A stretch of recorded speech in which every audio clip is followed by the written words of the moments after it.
Hey everyone, my name is Chloe, and today I'm here to do my first half of May wrap-up. So these are all the books that I have read in the first half of May, from the 1st to the 15th, and it's been a good couple weeks. It has not been as, I haven't done as much reading as April, so we're not going to be here quite as long, so that's good. As always, I'll go through the stats, and then I'll talk about the middle grade that I read, the young adult, and the adult books. So let's just get into the stats. In the first half of May, I read 19 books and DNF'd one. I read 4,949 pages. That's 330 pages per day. 260 pages was the average length of my book, because you will see, again, there's quite a bit of middle grade. I read 1.27 books per day. 9 were novels, 5 were graphic novels, 3 were chapter books, which is what I call the young middle grade books. Let's see, 1 novella and 1 devotional. So that's kind of how we got 19 books. 9 were adult, 1 was young adult, and 9 were middle grade. 8 were from my shelf, 11 were from somewhere else. I always want to read more off my shelf than not. And that stat actually looked a little bit worse. However, then I bought some of the books that we read and loved, so yikes. 8 I read from the library, 7 from Libby, 2 from Kindle Unlimited, 1 from Hoopla, and just 1 directly off my shelf. 9 were paperback, 7 were audiobook, and 3 were ebook. 3 ebooks for me in a month is a lot, because it is my least favorite way of reading, but golly, it's convenient. I read 3 new releases and 16 backlist. And then as far as genre goes, I read 6 contemporary, 4 nonfiction, 4 mystery thriller, 2 women's fiction, 1 romance, 1 magical realism, and 1 Christian fiction. So really all over the board. And let's get into the star ratings. So I had the 1 DNF, a 9 3 stars, 5 3.5, 4 4 stars, and 1 5 star. That makes it the average 3.45. So it was a little bit more of a ho-hum kind of couple weeks. But let's talk about the books. Okay, so as always, let's start with the middle grade. So the first one that I read with my kids was The Haunted Library and the Underground Ghosts. This is like a super special, and it is the finale to the series, and so it's longer. And I honestly did not like that it was longer. I felt like they were putting stuff in just to put stuff in. But this is the finale of the series, and so the premise of the series is that there's this little boy named Kaz. He is a part of a ghost family, and ghosts cannot be outside because the wind will blow him away. So the wind separates his entire family, and then the rest of the series is him trying to figure out how to get his family back. So now in this one, he and his little brother go with their human person to Seattle, and they're in Seattle. They have this library. The little brother is kind of ornery, so he goes missing, and they're trying to find him, but in the process, they find a lot of underground ghosts, and it was a really cute conclusion to the series. It was just a little bit long. Then we have Crunch and Break by Kayla Miller. So this is a part of the Click series. This is number maybe 5 and 6. So Crunch is about our main character, Olive. We've been following her through all the books, and she commits to too many things. She wants to be in this club and that club and a part of this and doing this, and she overcommits. And whoa, that's relatable. And so she's it's crunch time. She's trying to do it all, and she realizes she has to ask for help. And it's hard for her because she wants to do all the things and she just can't. So darn if that's not relatable. Then we've got Break. This is about her father, I guess, has been in New Zealand.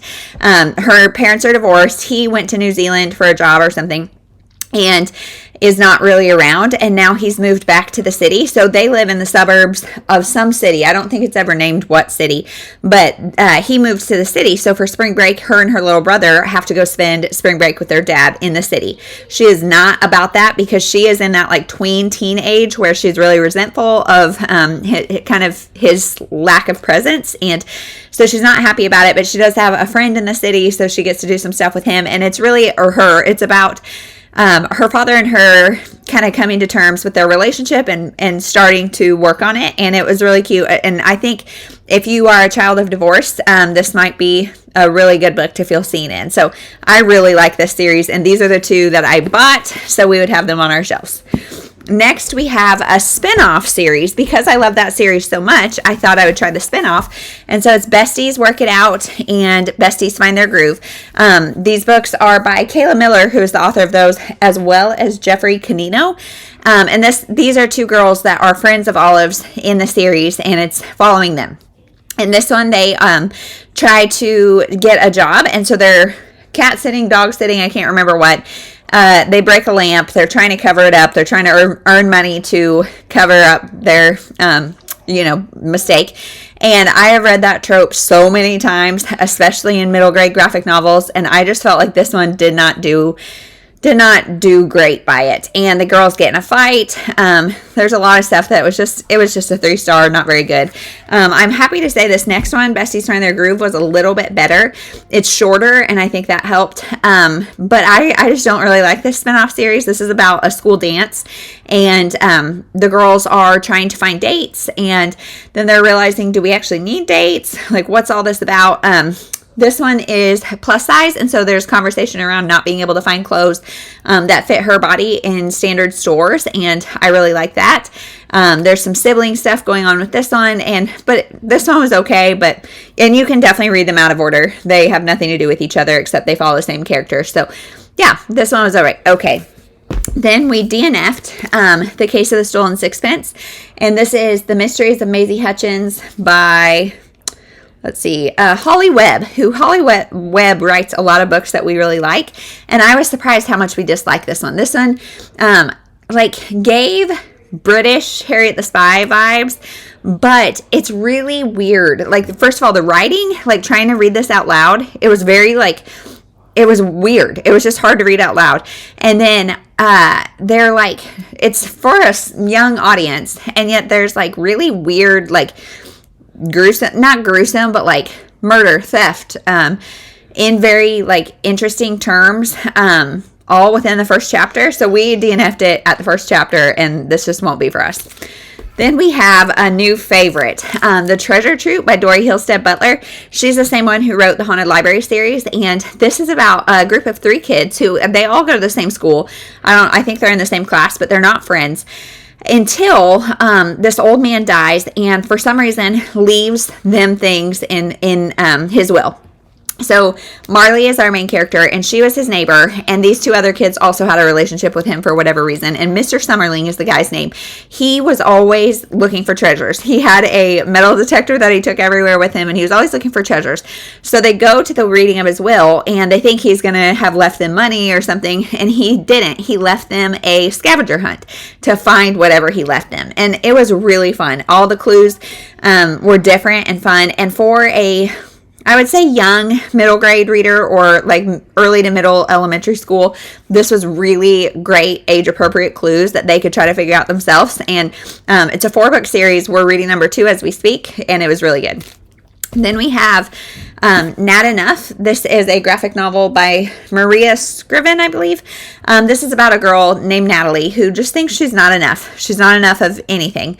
And her best friend moves to a different area of town and ditches her. Completely has new friends, everything. And Nat is like being walked on by this friend and yet still trying to win her back. And this first book, it is a series. I think there's maybe 7 books.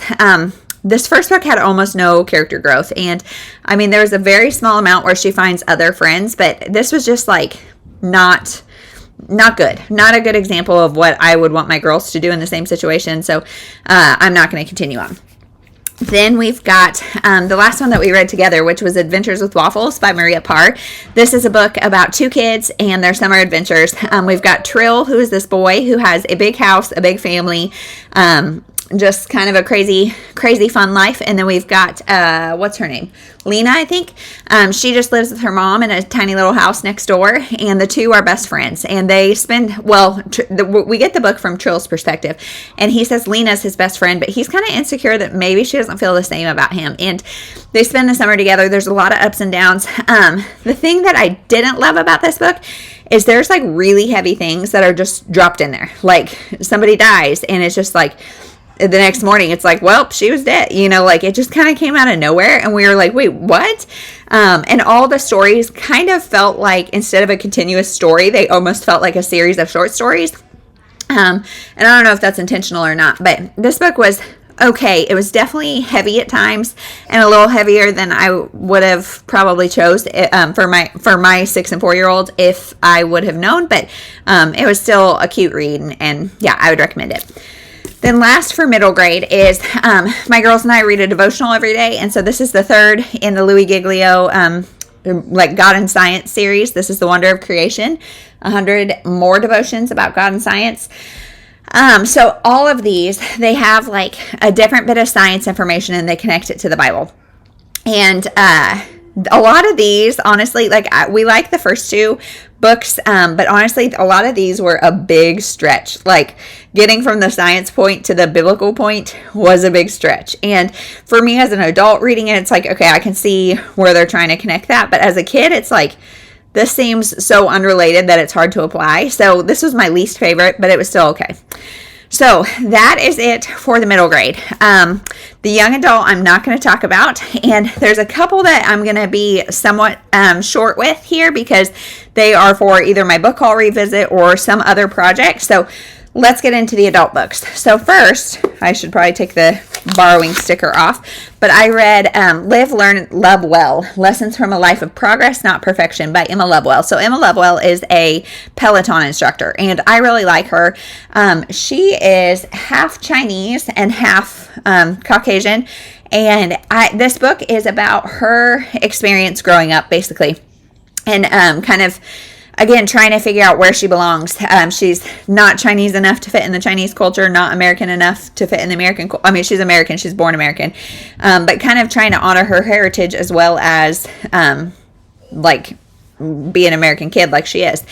So there's a lot about that, a lot about her relationship with her parents. They just divorced young, and a lot about her relationship with different men. It's kind of all over the place, and there's not a huge like lesson from it, like, which is fine. It doesn't need to. It's just, it felt a little chaotic at times, but it was still interesting to hear her perspective.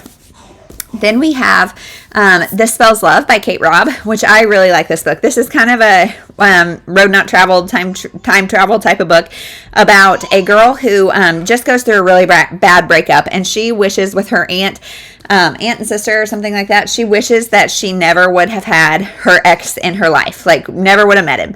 So she wakes up the next morning and she has never met that guy. However, she also does not have her best friend who is a guy. So they've never met because in this different world, they never met. They met through her boyfriend, fiance, whatever it was. And so they've never met. And she is really missing that relationship. So is it better? Is it not? I love that question and I love this trope. So I gave this 4 stars. Really liked it. Then we have Picture Perfect by Jodi Picoult, and this is a story that I think had gotten lower ratings. That's what it has been on my shelf for a while, and I can see why. So this is about a woman. Well, it starts with a woman who wakes up. This guy finds her in a graveyard, and she has no idea who she is, where she is, why she's there. Total amnesia situation. And we find out pretty early in the book that she is an anthropologist married to a famous actor. And so then we go back in time to when they met, her and her husband met in Africa. She was doing anthropology work. He was filming a movie. They met, and then kind of watching their relationship unfold. This does have heavy-handed abuse in it. So if that's something you can't read, don't want to read, I would stay clear of this, because this definitely, the main points in this are talking about spousal abuse and why people stay, how hard it is to leave, especially when they're in the public eye, kind of what that life is like. And so I liked that. She does go back and forth with her kind of finder, the guy who found her, because he is a Native American and lives a completely different way of life, and she finds that kind of comforting. So there's that. It's not like really a love triangle or anything like that, so don't worry about that. But this book was interesting. It just got a little long-winded, and I gave it 3 stars. Next, we have Diary of a Stay-at-Home Mom by Jess Newman. And this is one, I don't know where. I heard somebody talking about some stay-at-home mom book that had SAHM. And so I looked in our library, looked on all my digital resources, and found this book.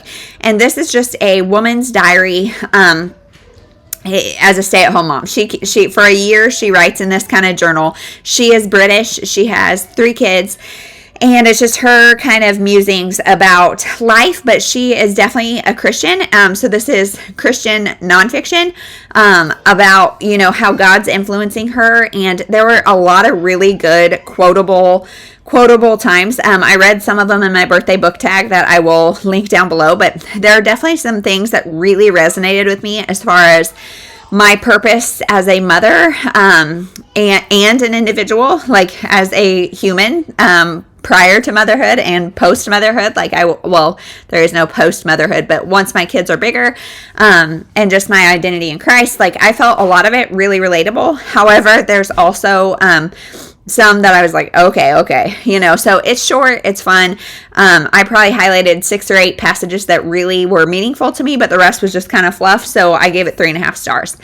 Next, we have Being Henry, The Fawns and Beyond by Henry Winkler.